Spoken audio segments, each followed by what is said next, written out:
Hi, I'm Trevor Perry. Today I'm going to be taking you on a stunning adventure. And that stunning adventure is going to be guiding you to your next leap as a speaker to create stunning slides.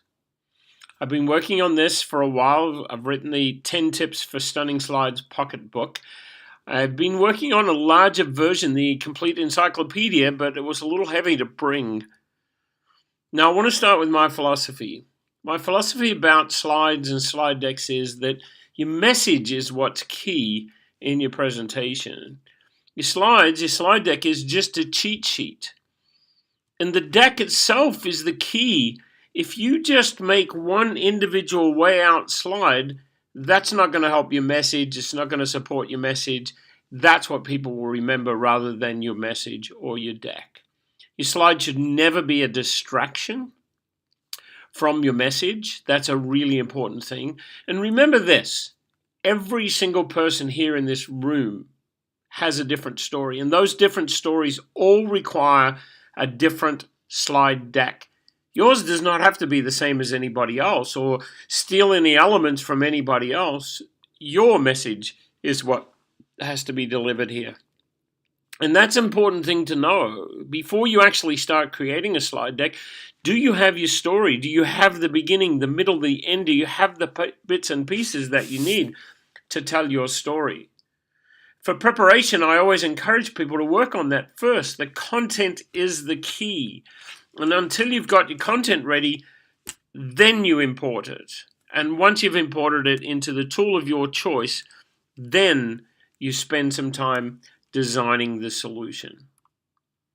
So here's an example of preparation that I did to demonstrate. I wanted to create a slide deck presentation about cookies and baking cookies. So I got a recipe from the internet, I downloaded it, I tweaked it a little bit in Word, I saved it as a rich text format file, and that was then available for my new PowerPoint that I created, the tool I chose for that day.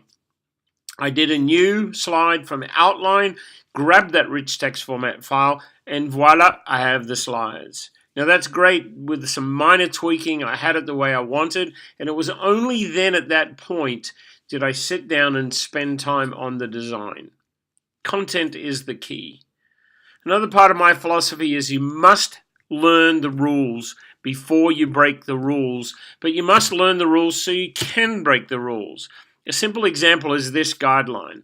If somebody needs to appear friendly or available, they need to be facing the middle of the slide, and that makes them available. And if they're not, if they're facing away, that's going to break that rule. But maybe you want them to be antagonistic, and that's when you would use that rule and break that rule.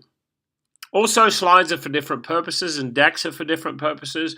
Your deck may be a technical deck and it may require a different approach than a motivational deck, for example.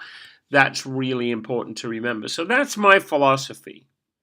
Now, for my 10 tips, I didn't bring them all today. I've just brought the first 3. First one up is clean. Stunning slide decks should always be clean.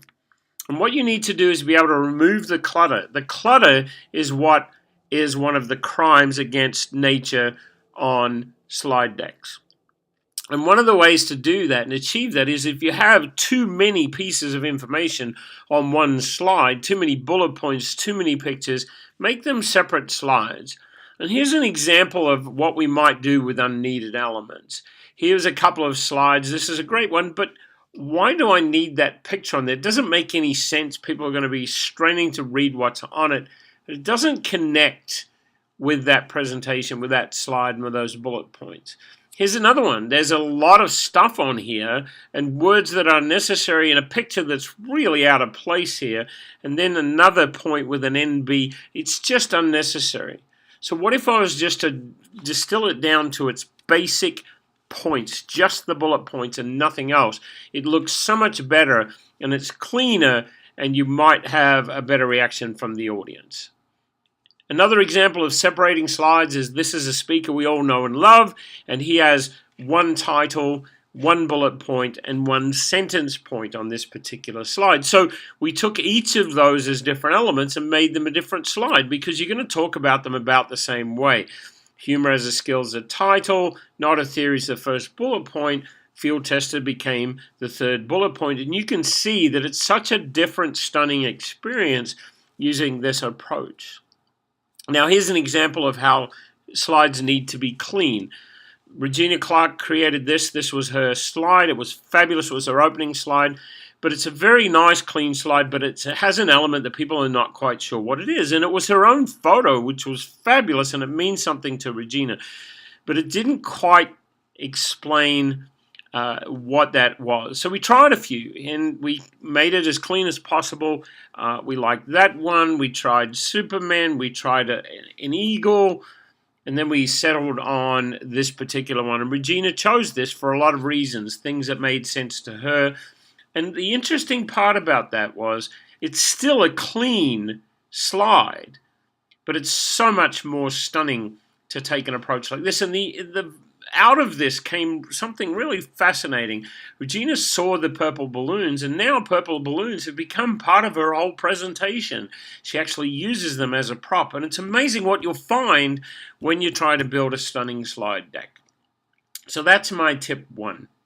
Tip 2 is to be concise. Stunning slide decks need to be concise. They need to be to the point. You can't put things on the slides that might tell a story or go off in a different direction. That's not the point. That's not to the point. And using visuals is really key as well. Visuals help humans understand things much quicker than having to interpret. And you can drive the interpretation by the visual that you give. One of my new favorite books is 100 Things Every Designer Needs to Know About People. And she talks about vision trumps all the senses. This is a really important thing to remember at all time. Now, we also need to make sure that we use bullet points, not sentence points. That's really important. Here's an example of being to the point. Here's a title and a paragraph or sentence point, and we took that title and we made it available to talk about, and then we put the bullet point with a much simpler bullet just on it. And that's it. That's all you need. And it changes the nature of everything. It makes a slide deck stunning. It makes it easier to present as well, because you don't have a lot of words. The interesting part is every time you put up a slide that has a ton of words on it, the audience has to read it. That's their job. So they will read it, and while they're reading it, the longer that they read, the less they're listening to you. So when you have a lot of words, the first things that you say are wasted, and then you lose that part of your message. So if you say something really key while the audience is reading, you're going to lose that as part of the message. So the least amount of information in text and the more amount of information in visuals allows you to manipulate that message and to use that message to effect. So here's an example of using bullet points well and to be concise. We actually took this particular one and we made it even better. That was really great. But what if we just stepped it up one more level? And that really changes it and turns it into a true stunning slide from a distance. And it's exactly the same information, and it makes it so much easier to read. And here's another example of bullet points. This particular one is a title in 3 bullet points. One's actually a paragraph point because it has 2 sentences in it. And what if we just change that to just be the basic information that you need to tell? And the really cool part about that is you don't have to be stuck with the words that you put on the screen. You can tell a different story, and this is the trigger for you to tell the story that you need to tell. So what if something happened differently on the way to that particular presentation? Or what if somebody shared something with you? You're not stuck with just what you particularly wrote as the words. The visual and the bullet really help explain that. And visual is really key. This is a really interesting thing to me as well. You can see that there's 3 bullet points. One of them is refresh and renew, and we came up with this particular slide. Now, the topic was refresh and renew humor. And this has nothing to do with humor, but everything to do with the refresh and renew. And what you can do is you can talk about refresh and renew with humor, and people get that. And Tim was worried when I did this he said, Trevor, I'm not sure that these slides actually fit the message they want to be giving. And afterwards he said, you know what, the audience just absolutely loved it. And it's the way you tell the story using the visuals to help you on the way. And it's the way you tell your message. And that's a really good tool to have in your toolbox. So that's concise.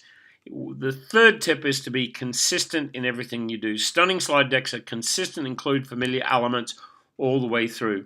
Your message needs to be consistent. If you have that one thing that goes off topic and rambles away, that will cause your message to be lost and will cause your slide decks to be stinking, not stunning. And your slides are really important to be consistent. If you have one or two from Fiverr and one from a third deck or a third party and one you've stolen from somebody else, it's going to look like an amalgamation of many horrible things together. And this is a really common thing. So make them look consistent, have a look and consistent feel all the way through. Keep your media consistent. It's really important that you don't use cartoons and stick figures and then have a most amazing and beautiful picture and then some kind of 3D image. Stick to a theme inside of that. And there are tricks that you can use to make that happen as well. I choose mostly to get my stuff from iStock for those people. And yes, I pay for them because it's worth it. Obviously, the next step up is to go and buy your own custom images. And until then, you'll find that iStock and Adobe Stock, the old Fotolia portfolio, is going to be really fabulous for you as well. Fonts need to be consistent. You know, we spend a lot of time on putting fonts in because they look really cool, but the audience cannot read it. And again, you're forcing the audience into an interpretation mode where their brain is working on something while you're speaking. And that should be avoided at all costs. Colors need to be consistent. We have access to an amazing palette of colors, but we really need to stick to a consistent set of colors. Now, if you're putting in photos, obviously that's going to be different, but you can even tweak it then. You should stick to 3 or 4 colors and be consistent all the way through.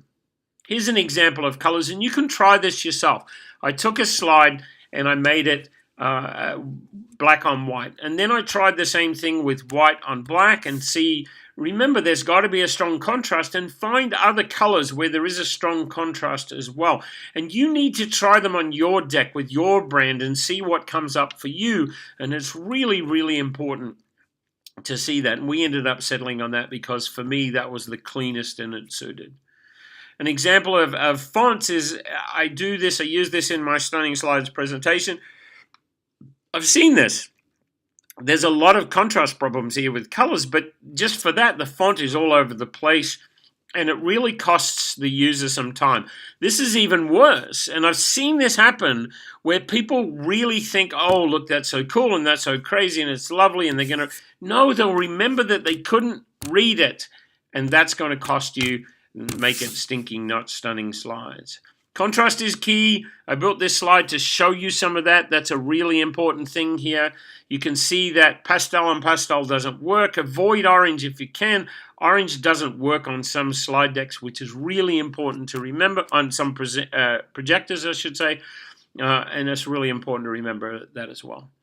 Now, here's a little tip and a trick that I use to see how consistent my slides are. And I call it the movie trick. And what I do is I run through my slide deck from start to finish very, very fast and go back and forth a few times and just work out what the differences are between where the titles are, what their font size is, what bullet points you have, what are necessary elements, and just see if things move around. So I've got some examples and I'm going to show you them really quick, and you'll see very quickly some of those differences. And it's really scary when you do this, when you realize how inconsistent your slides and what elements that they have. And it really is going to make you frustrated. Took this slide deck and I actually went to the next level of that slide deck and they sent it to me, and it's really quite horrible. There's 2 boxes on there, and those boxes all of a sudden change to be the 2 smaller ones on the left, and there's one on the right with a circle around it. And then if you go to the next slide, that one on the right moves up, and there's another one in its place with the same circle. So if you look at that, it's just absolutely awful. Watch for that, and the movie trick can help you and stop you from tearing out your hair on a regular basis. And so that's tip 3. Now, there is a myth I must address, and that is that slide count matters. I've had a lot of people tell me that you've got too many slides, and yet I seem to be able to get through them because of my style of presenting. And your style, don't worry about the slide count itself, because if you've got one bullet point on every slide, then you have 200 bullet points, you have 200 slides. In fact, you may not have realized that there was 127 slides up to this point. And I know that that feels like you're taking a drink of water from a fire hydrant. And for non-humans, they actually get rid of that. They go away and shake all of that off. And I really hope today that you won't shake that all off. And one of the ways to remember some of these things is to take home my 10 tips. And I have one of those copies for you today. Now, they did ask that we would have one tip. And so what's the tip that I want to give you today? And it's a really simple thing. Your message is the key. And the delivery of that message is going to facilitate your message in the way you deliver it. And the slides are just another tool to facilitate the delivery of that message. That's it. The key message here is that you can do this. Everything I did today to make stunning slides is very simple tips and techniques that you can follow to handle this, and you can do it. And it's all on you. This is you to do. And you can do this. And make sure that if you get somebody to do them for you, that they follow your rules about how you want to build stunning slide decks. Because I know that no matter what you do, and the more stunning your slides are and your deck is, and the better it facilitates, you are going to be a superhero to your audience. So remember your pocketbook on the way out. You can pick one of those up. Don't forget that. And I've also put the some of the material resources today and links to our speakers on stunningslides.com/NSA18. Feel free to go and download whatever you want. You can download the pocketbook version as well. And I want to thank you very, very much for being with me and going on this grand adventure, this stunning adventure with me today.